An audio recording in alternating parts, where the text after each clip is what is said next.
Good evening, everyone.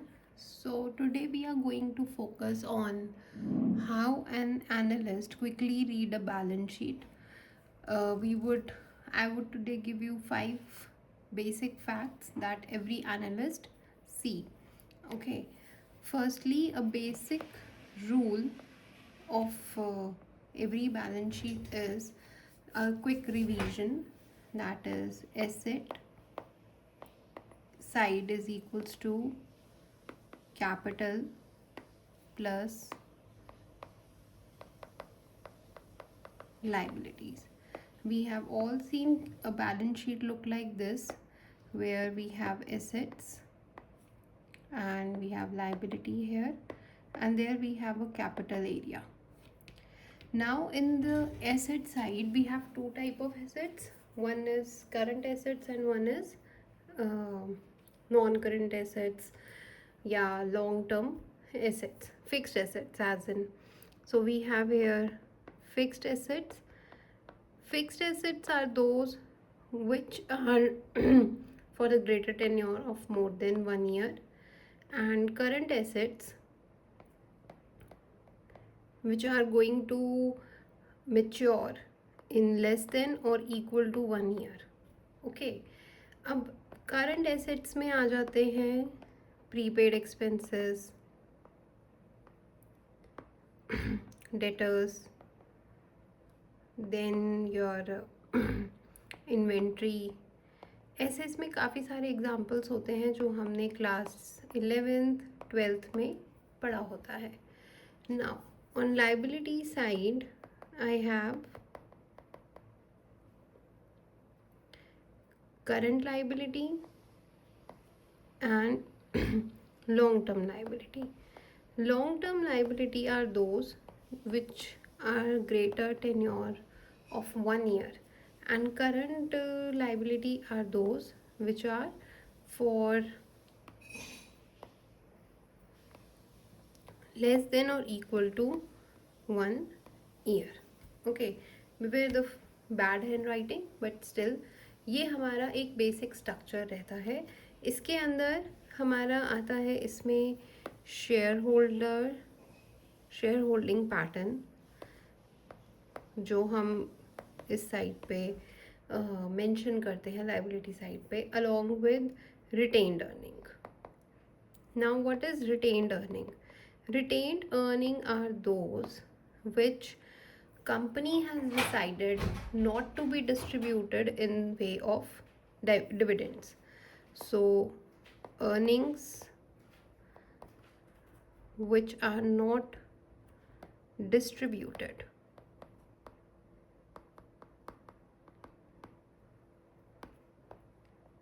basic simple language में. Now coming to how an analyst would just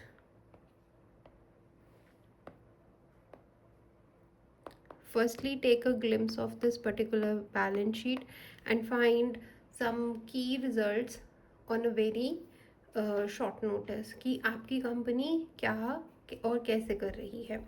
तो firstly वो 5 ratios देखेगा सबसे पहले बैलेंस शीट में.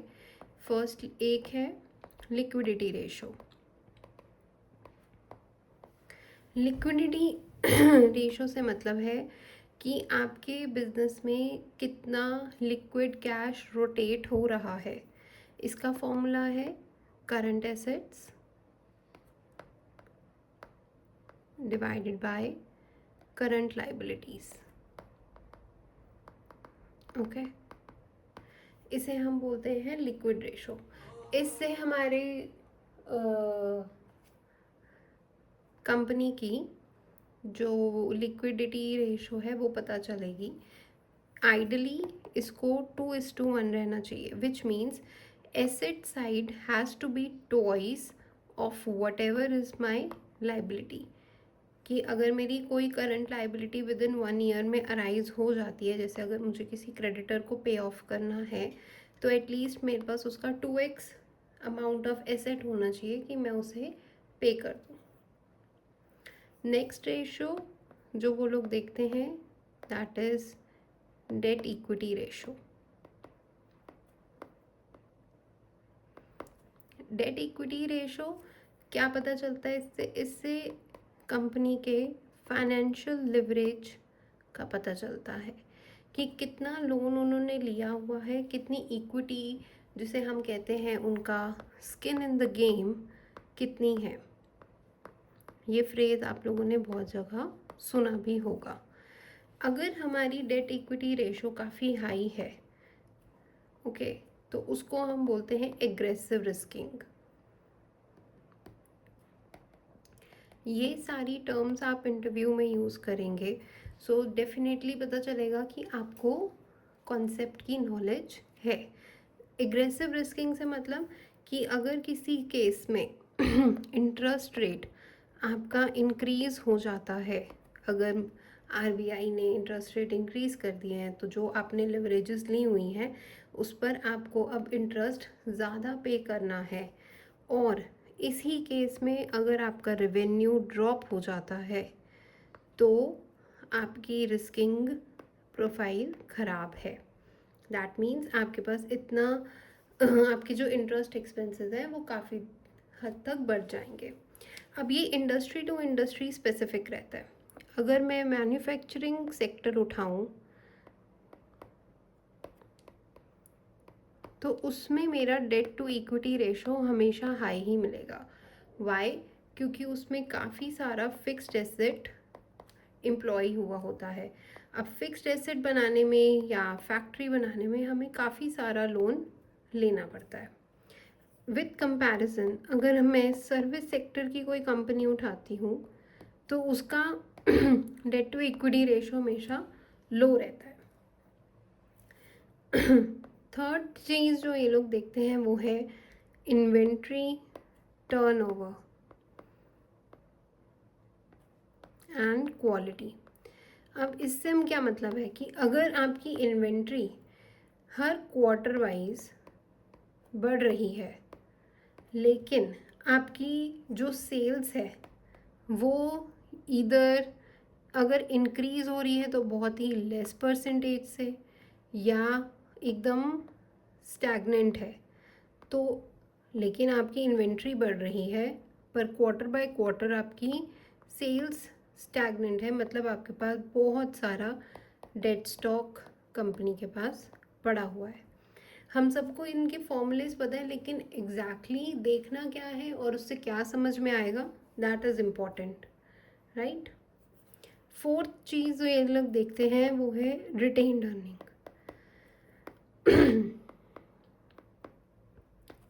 अब इससे पता चलेगा कि शेयर होल्डर के अर्निंग की पोजीशन क्या है, कंपनी का डिसीजन कि कितना वो अपने पास रिटेन रखेंगे अर्निंग्स में और कितना वो डिविडेंड के रूप में अपने शेयर होल्डर्स को दे देंगे। The more they retain better it is, क्योंकि उससे आपको पता चलेगा कि कंपनी के एक्सपेंशन प्लान्स क्या हैं और वहाँ पे कैसे डिप्लॉयमेंट हो रहा है। अगर एक एनालिस्ट हमेशा लास्ट 5 इयर्स के हमेशा रिटेन अर्निंग की ग्रोथ देखता है कि एग्जैक्टली जो प्रमोटर है या जो फाउंडर है वो कितना घर लेके जा रहा है। If he is not happy तो कोई हैप्पी नहीं रह सकता, ओके। फिफ्थ चीज़ जो देखने लायक होती है वो है अकाउंट रिसीवेबल्स। अकाउंट रिसीवेबल्स की क्वालिटी देखना भी बहुत ज़रूरी है। अकाउंट रिसीवेबल क्या है? मनी जो कंपनी को कलेक्ट करनी है अपने डेटर्स से, फ्रॉम देयर डेटर्स। और इसमें जो सबसे इम्पोर्टेंट पार्ट होता है कलेक्शन साइकिल, कि कितनी देर में कंपनी अपने डेटर्स को कलेक्ट कर रही है। आइडली जो मैक्स टू मैक्स हम मानते हैं वो है 90 डेज़, कि एटलीस्ट एक क्वार्टर का पैसा मैक्सिमम हमें सेकेंड क्वार्टर तक मिल रहा है। तो इसे देखकर हमें मोटा मोटा पता चल जाता है कि फाइनेंशियल हेल्थ कंपनी की क्या चल रही है। तो इसमें हमने क्या क्या देखा कि कंपनी का कैश पोजीशन क्या है, जो हमें लिक्विडिटी रेशो से पता चल जाएगा। टोटल डेट क्या है, कि कितने डेट में कंपनी बैठी हुई है। इंटेंजिबल एसेट्स एक ये नया टॉपिक है जो बहुत ज़्यादा इम्पॉर्टेंट हो जाता है जब आप अपनी कंपनी को डिफेंड कर रहे होते हो। इंटेंजिबल एसेट्स मतलब ब्रांड वैल्यू, गुडविल, जो दिखते नहीं हैं बट इनकी एक वैल्यू होती है। You have to see, analyst have to see कि कहीं ये ओवर इन्फ्लेट तो नहीं करके इन्होंने हमें दिखाए हुए, कि मान लीजिए अगर कंपनी की गुडविल बनती है 100 रुपये लेकिन उसको उन्होंने 200 रुपये दिखाया हुआ है, तो एनालिस्ट हैज़ टू डिसाइड कि कितनी गुडविल देना एक पर्टिकुलर कंपनी को सही है। टोटल डेट से हमें क्या पता चलता है? लॉन्ग टर्म सॉल्वेंसी, कि लॉन्ग टर्म सॉल्वेंसी कितने सालों तक कंपनी सही चलेगी with respect to its interest income and उनकी रिस्क प्रोफाइलिंग को देख के, ठीक है।